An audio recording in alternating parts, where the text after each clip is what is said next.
Mga kabombo, narito ng ating special feature sa araw na ito. Tuwing Agosto 21, ginugunita ng mga Pilipino ang Ninoy Aquino Day, isang araw na alay sa pag-alaala sa buhay, sakripisyo at pamana ni dating Senador Benigno Ninoy Aquino Jr. Hindi lamang isang pangalan sa kasaysayan si Ninoy Aquino, para sa marami, naging simbolo siya ng tapang at paninindigan sa harap ng isang panahong puno ng kaguluhan sa politika at mga hamon sa demokrasya. Ipinanganak noong Nobyembre 27 taong 1932 sa Tarlac, naging isa si Aquino sa mga batang lider sa politika. Sa murang edad, nagsilbi siya bilang alkalde, gobernador at kalaunan ay senador ng bansa. Ngunit nagbago ang takbo ng kanyang buhay nang ideklara ang martial law noong 1972. Bilang isa sa mga pangunahing kritiko ng administrasyon noon, nakulong si Aquino sa mabibigat na paratanga. Matapos ang ilang taon, nagtungo siya sa Estados Unidos upang magpagamot at mamuhay noon. Kasama ang kanyang pamilya, gayunpaman nanatili ang kanyang hangaring makabalik sa Pilipinas. I am going back to the Philippines, and if I have to go back to jail, so be it. While it's true, Mr. Marcos, I said that after my 8 years in prison, I have lost appetite for office. I am no longer seeking the presidency of this land. I'm not seeking anymore any office in this country. But believe me, I said, when I tell you that while I have vowed never to enter the political arena again, I shall dedicate the last drop of my blood to the restoration of freedom and the dismantlement of your martial law. This struggle can only mean victory for all of us. It will mean victory because we are different from those that we oppose. Those that we oppose are happy with the material wealth. But for how long? I have written Mr. Marcos letters upon letters, and I told him, read your history, my friend. I have no hatred for you. I only have pity, because if you do not see and you do not remove the calluses from your eyes, if you do not remove your blinders, you will meet the same fate of all the dictators of history. There has never been a single dictator in history that has lived forever. Noong Agosto 21, taong 1983, bumalik si Ninoy Aquino sa Pilipinas.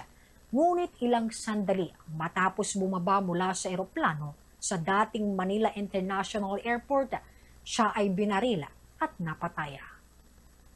Ang kanyang pagkamatay ay nagdulot ng matinding galit sa pagluluksa sa buong bansa.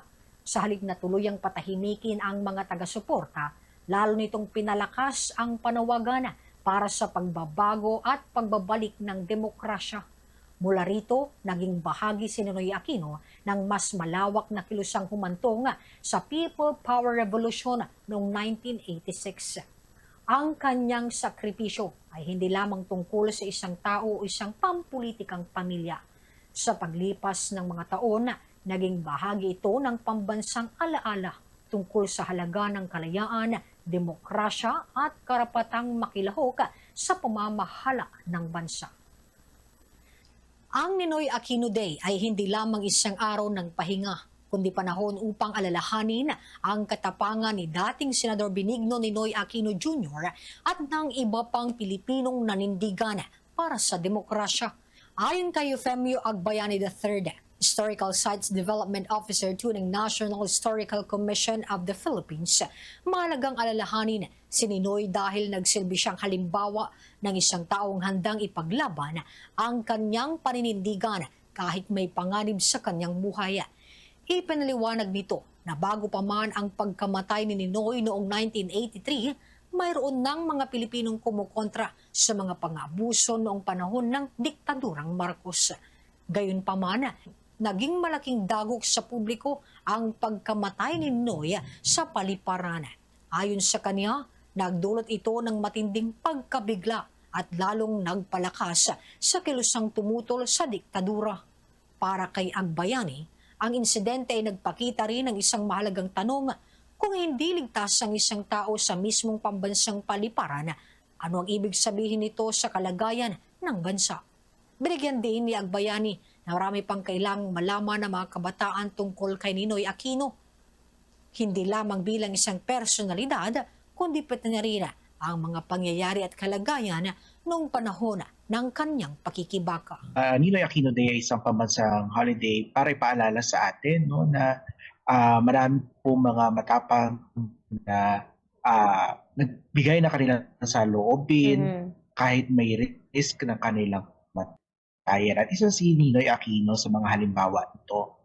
Pag iniisip kasi natin yung kabayanihan, iniisip natin pang ano lang to, pang panahon ng mga Hapon, panahon ng mga Amerikano, panahon ng Espanyol, o di ba, mga sinaunang panahon. Pero reminder, itong mga medyo malapit sa ating henerasyon ngayon, katulad nga ng Ninoy Aquino Day, na yung ating pagsasalita laban sa mga nakikita nating pang-aabuso sa pamahalaan ay isang forma din ng kabayanihan. At dapat tayo maging handa para ipagtanggol ito kahit ano man yung maging danger sa ating buhay. Ang ebidensya kasi makikita natin, no, bagaman may mga resistance na against the abuses of the Marcos dictatorship. As early as its implementation in 1972, meron nga nagsasalita na laban sa mga pang-aabuso ng diktadurya. Pero karamihan kasi, yung isa sa mga pinaka-prominent figures talaga ng panahong ito ay si Ninoy Aquino. And yung kanyang pagkamatay, marami yung mga na-shock. Kasi before, may mga namamatay o pinapatay naman, pero hindi sing blatant, hindi sing brazen nung nangyari kay Ninoy na sa mismong airport nangyari. Of course, pinagdedebatehan sino ba yung nagpapatay. Ang naniniwala ito ay ang Pangulong Marcos Sr. May iba naman na naniniwala ay hindi niya magagawa yun. Proud sila sa isang fraternity. Sino ba ang nasa likod dito? At according kasi sa mga sampahan ng kaso ay it has proven to be a military conspiracy. The fact na you can't feel safe in the national airport is a sign na there's something wrong in the nation at maaaring ito ang nag-udyok sa marami na lumahok sa mga pagkilos na humantong sa EDSA People Power Revolution. Palagay ko po marami yung kailangan pang makaalam, no, sa hindi lamang po kay Ninoy Aquino mismo, pero yung konteksto na kanyang kinagalawan, ano ba yung kanyang mga ipinaglaban, paano natin ito itindihin sa konteksto ngayon na the democracy that resulted in the EDSA People Power Revolution, the democracy that Ninoy Aquino fought for, was the same democracy that elected Marcos Sr.'s son as president right now. So, paano natin i-reconcile ito ngayon? Yun na bang ganda mapag-usapan or mapag-reflectan natin, no? Hindi ibig sabihin na Marcos na yung nakaupo na presidente, hindi na natin gugunitain si Ninoy. There are lessons in his life and there are lessons during his period na magandang manatili at aralin pa ho natin sa kasalukuyan.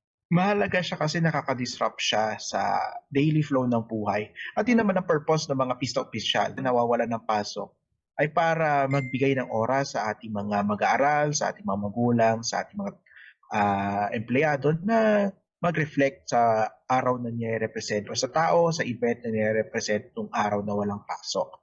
Sa kasamang palad, siguro dahil limitado rin ang oras sa pasok, limitado yung mga resources na available sa ating mga kababayan, nagiging araw ng pahinga yung holiday, imbis na araw ng pag-reflect, bubulay-bulay.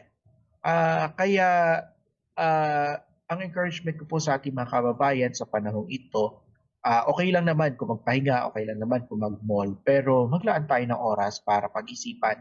Ikwento sa ating mga magulang ano ba yung mga karanasan niya ng panahong ito.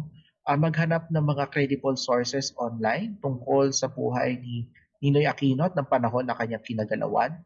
Hindi lang naman kasi siya ang nagsalita, hindi lang naman siya ang primary actors sa panahon ng diktadurya, sa panahon ng martial law and even beyond. Marami sila, isang buong bayan ang pinag-uusapan natin dito. So maganda na mabasa, mapag-usapan natin mga kababayan na sa pagpapahinga ngayong Friday, Ninoy Aquino Day, hindi lamang po ito long weekend para magsaya, mag-enjoy, pero ito ay isang panahon din para alalahanin yung kabayanihan ni Ninoy Aquino at ng iba pang mga Pilipino na nabuhay sa panahon. Kung meron po tayong mga nakikita mali, pang-aabuso, huwag po tayo mahiyang magsalita, lalo na sa ating sistema sa kasalukuyan, malaya po tayong makapagsalita laban sa katiwalian, laban sa pagsasamantala, laban sa pang-aabuso, yung mga issues na kinriticize ni Aquino doon sa kasamang palad, nagpapatuloy at umiiral hanggang kasalukuyan. Kaya kailangan pa rin po yung patuloy nating pag-alaala at patuloy din po dapat tayo magsalita laban sa mali. At suportahan natin kapag tama naman ang ginagawa. Samantala, muling binibigyan diin ang naging papel ng dating senador sa kasaysayan ng demokrasya sa Pilipinas habang ginugunita ang Ninoy Aquino Day tuwing Agosto 21 sa ilalim ng batas militar noong 1972. Naharap ang bansa sa pagbabago sa sistema ng pamahalaan hanggang sa tuluyang alisin ang martial law noong 1981. Ayon kay historian Professor Michael Charleston Xiao Chua, nanindigan si Aquino sa pagsusulong ng mapayapang halalan at demokratikong proseso. Sa kabila ng panganib, nagbalik siya sa Pilipinas noong Agosto 21 taong 1983 upang harapin ang sitwasyon ng politikal at itulak ang pagbabago sa pamamagitan ng mapayapang paraan. Yun ay sumasama ang ekonomiya natin at marami na yung naghihirap. Nais ni Senador Ninoy Aquino, ang mensahe niya, magkaroon sana ng mapayapang eleksyon, uuwi siya, kakausapin niya si Pangulong Marcos kahit siya po ay ikukulong dahil siya po ay may death sentence po under the dictatorship. So, yun ho yung risk na na pwede siyang mapahamak o mapatay nga. Pero yun ginawa pa rin niya. At yun pong nung napatay po siya sa airport sa kanyang pagdating, nakita na parang willing sacrifice. Napukaw po yung damdamin ng mga Pilipino, bagamat yung iba hindi na nga siya kilala nung panahon na yun, matagal siyang nakulong, matagal siyang wala sa paniningin ng publiko. Pero nung siya ay namatay para sa pagbabalik ng demokrasya, ito po ay talagang napukaw ang damdamin ng ating mga kababayan. At 1 milyon ang nakipaglibing noong panahon na after 10 days after ng kanya kamatay, nung napatunayan na yung kabayanihan niya sa harap ng madla. Dahil una, nandyan yung sakripisyo, buhay ang binigay niya para sa isang kausa, na para sa mamamayang Pilipino. Pangalawa, kung nakita mo naman yung nakipaglibing at yung people power sa ngalan niya, di ba? Ang mga imahen niya ang pinapakita, nag-inspire siya. Undoubtedly, na-inspire niya yung maraming tao. Now, magbago man yung pananaw natin sa kasalukuyan dahil sa politika, hindi na mababago yung kasaysayan na itinuring talaga siyang inspirasyon ng people power revolution na nagpa-kilos sa mamamayang Pilipino. So, well, hindi na, kumbaga, pwede mo nang after the fact, pwede nang magbago yung isip natin. Pero parang kay Rizal, marami siyang critics, si Jose Rizal, pero national hero pa rin natin siya. So, ganun din naman yan. Lilipas din yan kapag nakikita ng tao yung katotohanan na hindi madudungisan ng kahit anong fake news. Ngayong ginugunita ang Ninoy Aquino Day, muling nabibigyang diin ng isang mahalagang aral mula sa kasaysayan. Ang demokrasya ay hindi lamang pinagkakaloob, ito ay pangangalagaan at ipinaglalabanan. Sa bawat Pilipinong gumagamit ng kanyang karapatang bumoto, malayang nagpapahayag ng saloobin at nakikilahok sa mga usaping panlipunan. Patuloy na bubuhay ang diwa ng mga taong nag-alay ng kanilang buhay para sa kalayaan. At higit sa lahat, ang pag-alaala sa isang bayani. Ang Agosto 21 ay nagsisilbing paalala na ang kasaysayan ay may mga sakripisyong hindi dapat kalimutan at mga aral na dapat patuloy na isabuhay sa bawat henerasyon. Sumainyo ang ating special feature sa araw na ito. Inyo pong nakasama, Bombo Mayra Reside. This is Bombo Radio Philippines, the #1 radio network in the country, your trusted source of news and information. Basta Radyo, Bombo